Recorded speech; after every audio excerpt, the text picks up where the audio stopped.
Hello, Capricorn, and welcome to Ula Tea Leaf Readings. My name is Lenor, and tonight I'm going to be reading your tea leaves. All right. I'm changing my intro, so I have to work out a few kinks here. I keep trying in my mind and keep reverting back to the other one. So, Capricorn, tonight we have the Empress card, which is perfect, especially if you are in, yes, the Northern Hemisphere. I'm sorry, Southern Hemisphere, although it does have to do with you as well, right? So, here in the Northern Hemisphere, we're obviously in winter, and pretty soon we'll be going into spring, and the Empress to me really represents that energy of Persephone returning from the underworld, which is also, represented by winter. And she comes back, and as she walks, the flowers grow under her feet. The animals return. It's like a whole kind of like beautiful Snow White, Bambi, just perfect, gorgeous, beautiful. Now, for the Southern Hemisphere, she will be returning to the underworld, right? And so, you have that to look forward to. It's cooling down, right? Having a few months of cooler weather. So I do feel like when we have this energy, it's all about things thriving. It's about using your intuition, having that beautiful mother and maiden energy present in your life. And yeah, let's go ahead. We're going to see how these kind of coincide, correlate with the formations in the tea leaves. Okay, and I'll just lift this up, and I want to say thank you so much for deciding to click on this reading and check out a tea leaf reading. Maybe you have never seen one before. Maybe this is all new to you. And if that's the case, thank you for being brave and seeing what it's all about. And if you are returning to the channel, welcome back, welcome home. It's wonderful to see you. And let's begin. Now we have 31 and 31 repeated. So we know that this is an important number. 31, 31, 31. Get that in your mind. 31. You will see it today. After you see this reading, you will see a 31. And if it's late at night, then it'll be tomorrow, right? When you get up and you get up into the world, that's when it will happen. Now, I want to look at this like this. Because it looks like we have the side profile of a lion. And I think it's a female lion only because we don't have the mane. And you can see this would be the eye. This would be kind of the top of the head going down into the nose and the mouth and the chin. And you can see kind of gazing off this way.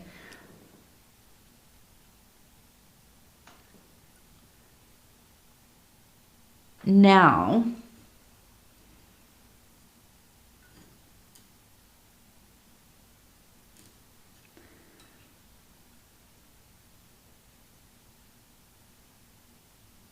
we have that mountain. We have the lion, we have the mountain, it looks like two people, maybe a third person here, but you can see for sure we have the person here with their arm raised and their garment is even kind of hanging there in the arm.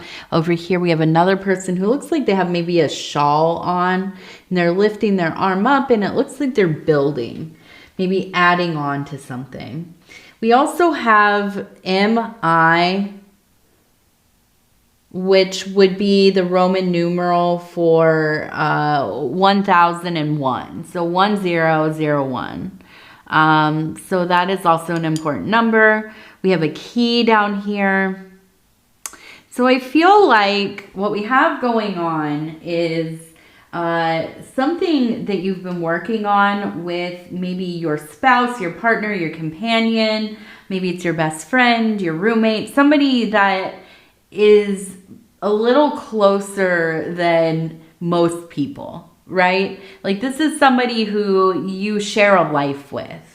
Now, it doesn't have to be romantic, right? It could even be like you live with your kid or you live with your parent or, whatever. But there is this mutual need to communicate and work together to get to those dreams that both of you have.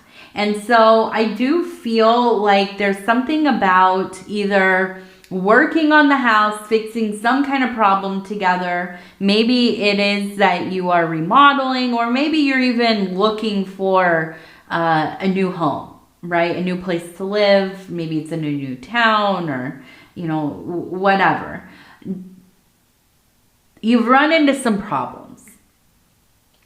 And that's why we have that mountain, because the mountain really is an indicator that there's a lot of work that you've put in and a lot of work that needs to be done. I often read it as like the holy mountain, which is the same thing, right? As building a house, but you're building your spiritual domain, right? Your spiritual world.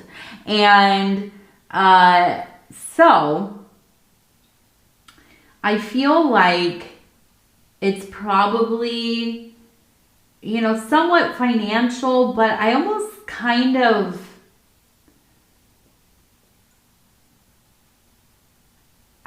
feel like a lot of it is about waiting for the right time. And I say that because we have up here a beetle. It looks like a scarab beetle, but it also reminds me of Kefri, right? Which is the beetle that rolls the ball of dung. It's a dung beetle. Rolls the ball of dung across the sky, and this is symbolic of the sun.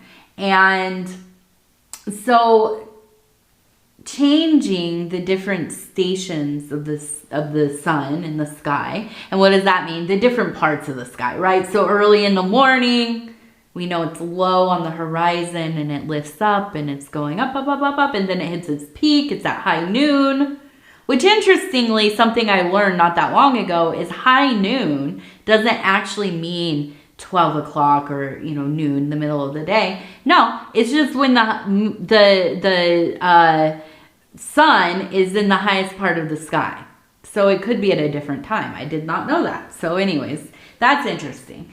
And then the other stations, right, as the sun kind of comes down, it's descending. So I feel like this has been like you're waiting for the right time. And I would imagine that is when it's highest in the sky, because this is when things are most illuminated. And I feel like this is a reminder, but also kind of like a little nod. You have been right in allowing yourself to feel your intuition and to move along in the time that feels correct. Not just pushing I just thought of this thing I want to do to the house and I'm just going to call somebody and hire him to come and do it, without really planning everything and budgeting and, going and getting different bids or seeing like, oh, is this something I could do myself? And what would that entail? Is it worth the time or, whatever. Going through all the things that we need to go through. And I think for you, you've been really smart about not being impulsive, not just doing it the easiest way or the cheapest way or, whatever. You're doing things right the first time. And that's a Capricorn energy through and through. So it has been quite a feat and it continues to be. But here's the thing. All of this is wonderful. But the real point of this formation is seeing your ability to work together with this person in your life.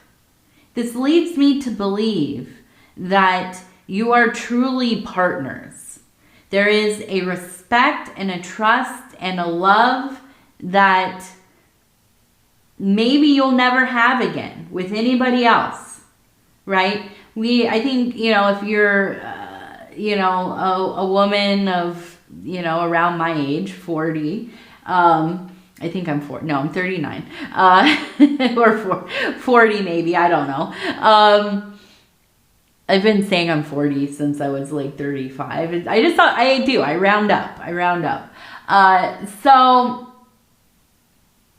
we're just raised on like this idea of love is the ultimate thing.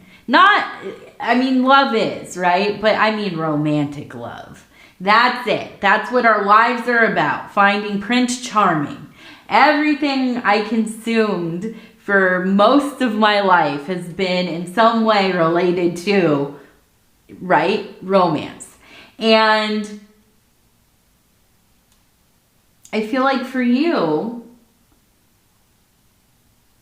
there's no illusion about having this over and over with different people, you know, like you see in the movies or you read in a book, somebody who has a lot of beloveds and, you know, big things. Sometimes it's just one person, and it's not always our spouse. It's not always our significant other. Sometimes it's like our best friend from 8th grade, you know, sometimes it just is.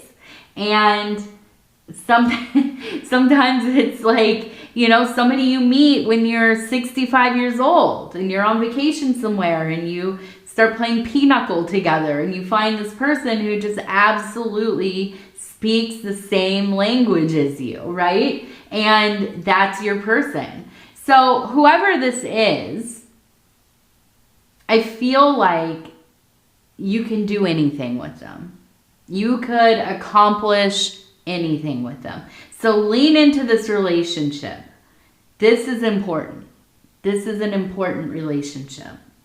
Okay, so below, it looks like we have LAB. That's what it looks like to me. LAB, lab.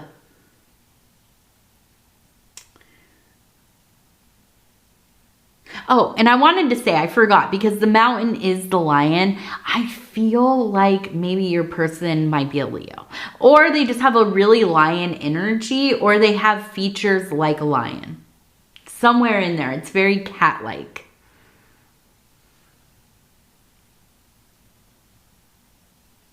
All right, so we have Juno, which makes sense with the Empress. We have the head, we have sitting, we have the peacock sitting here. Now, Juno is a middle goddess. She's technically a mother goddess. She's not a maiden. She is a mother goddess. And if you're unfamiliar with the idea of the triple archetype of goddess, there is the maiden or the virgin. Then there is the middle goddess, who is often the mother. And then there is the crone, who is like the old woman or the hag or the, you know, witch in the woods, or the oracle or the seer, or, you know, these kinds of, this kind of archetype. So she would be a middle goddess. She is a mother goddess, and she is related to the peacock. She's also, she is a counter, or not a counterpart. Well, kind of. The counterpart is like who they're married to, or, you know, whatever. But similar to Hera, right? And this is one of fertility, of, you know, just, well, wisdom, instinct, intuition. I mean, basically a lot of the things that we have in the Empress, a ruler. You know, Juno is one that is not, you know, like an Athena or a Venus, or, you know, where it's very kind of, very vocal about how they feel about things, right? And can be very vindictive, and dangerous, downright dangerous, where Juno is kind of more of a keep the peace, like, let's all just chill out. Let's all kind of figure this out. We don't all have to be no, let's all just agree that we're all wrong or we're all right or whatever, I kind of think of Juno as being like the really level-headed older sister kind of, and also ends up being the one that takes care of the family members. Now, maybe is not the matriarch per se, although with the Empress, I wonder, right? But is the one that is really like doing everything behind the scenes, like really important communicator, really good at getting through to people, but not overly involved unless you have to be, okay? Or you see something emerging, right? Like maybe you have, kids and you have a few daughters or, whatever. You have sisters or, wherever you're going to get some arguing within the family, okay? And you're the one that gets in there and you can kind of sweet talk people a little bit. You can kind of talk people up and mend some bridges and be diplomatic. And I think that's really one of your great strengths, And you also, here's the other thing. I feel like you're a person that doesn't really belong to anything. And I don't say that as, like, oh, there's, nobody that would receive you well, or there's nowhere where you fit in, but it's kind of like you just don't want to. You don't want to belong to things. You got your own thing going. And you get along with everybody pretty much. I used to, in high school, I was like this, and I'm also an ascendant Capricorn. So I think this is my Capricorn aspects, but I always called myself like a floater from groups, although I was really obviously very into music and, if you've ever seen what I look like, I dress very similar. When I was younger, probably a little more black lipstick and that kind of thing. But I was friends with everybody because I didn't ever want to be limited to like one group of people. And and my best friend was like that too. We were a unit, but we were kind of floating in between groups. And I feel like this is kind of where you're at, and you're like that from your youth on up. And I feel like for you, it's just really about wanting a peaceful life. And I think that, I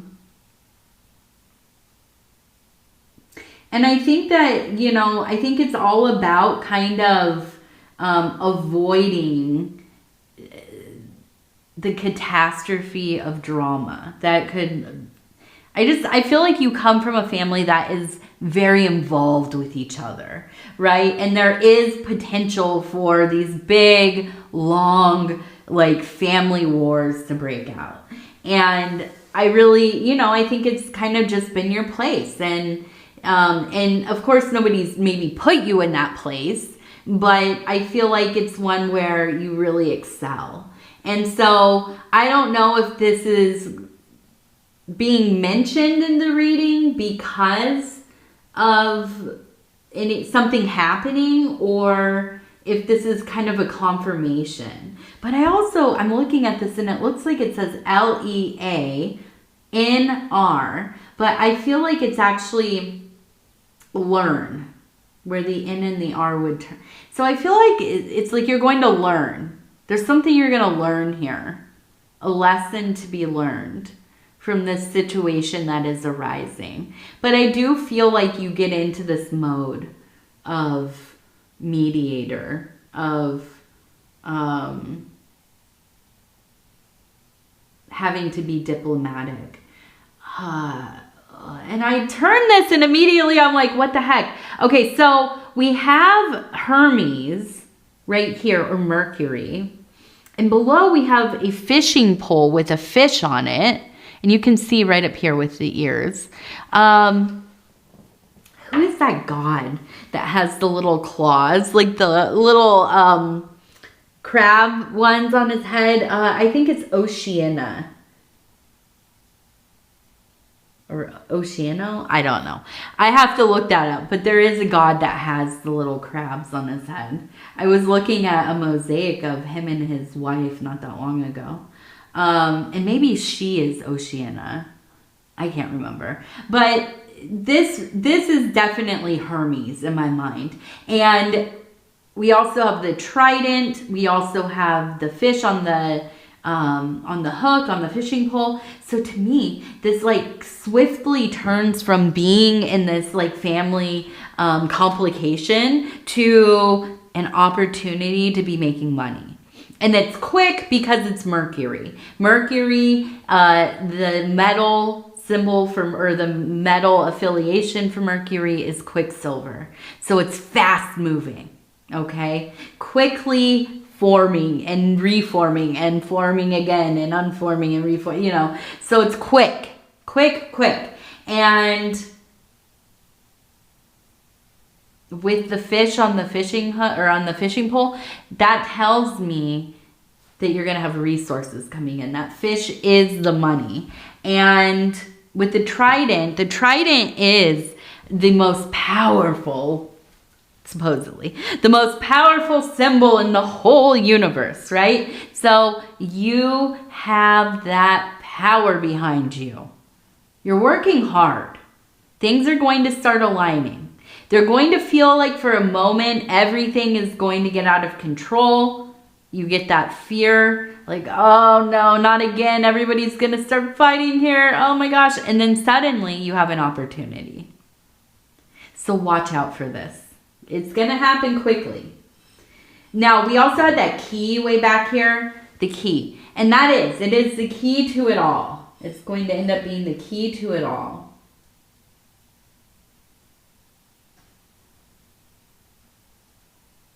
All right, we have a snake. We have a heart, we have a snake, we have the letter J. Somebody with the letter J in their name, you are going to find out something about them. It feels like it is a little bit heartbreaking. And I feel like they are somebody that you should not be trusting. With the letter J.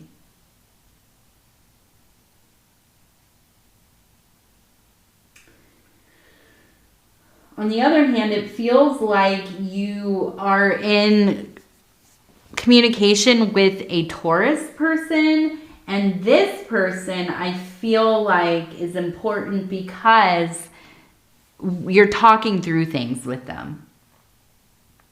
And that's it. I think that because we have a bird and we have the Taurus, I feel like it's like you can talk things out. They're a good person to, I almost wonder if this is like your therapist, right? Or like a good friend that doesn't kind of, interrupt with their opinion about something or whatever. They're just like good to listen, and they have good advice when you need it. So that Taurus person to be trusted. The person with a J name, no trust there. Zero trust for them. Okay, so I'm going to roll this thing. Our first lucky number is 78. 98. 78, 98, and... No, not 98 again. Come on. Yesterday I got 100 twice. 71. All right, 71. Now we're going to end with our self-care affirmation cards. I'm going to flip through. I'm going to stop where it feels right. And it says, Inner warrior, I am powerful. My spirit is strong and resilient. I overcome any challenge that I face. My inner warrior is brave. My inner warrior is brave. All right, Capricorn, I'm going to tell you I love you because I do. If you want to like, subscribe, or leave a comment, I would love to hear from you. Other than that, I want to say again, I love you. Thank you for being here. I appreciate you. We'll talk in a few days. I hope that you have a wonderful, wonderful week ahead or weekend whenever you watch this. And yeah, all right. Good night.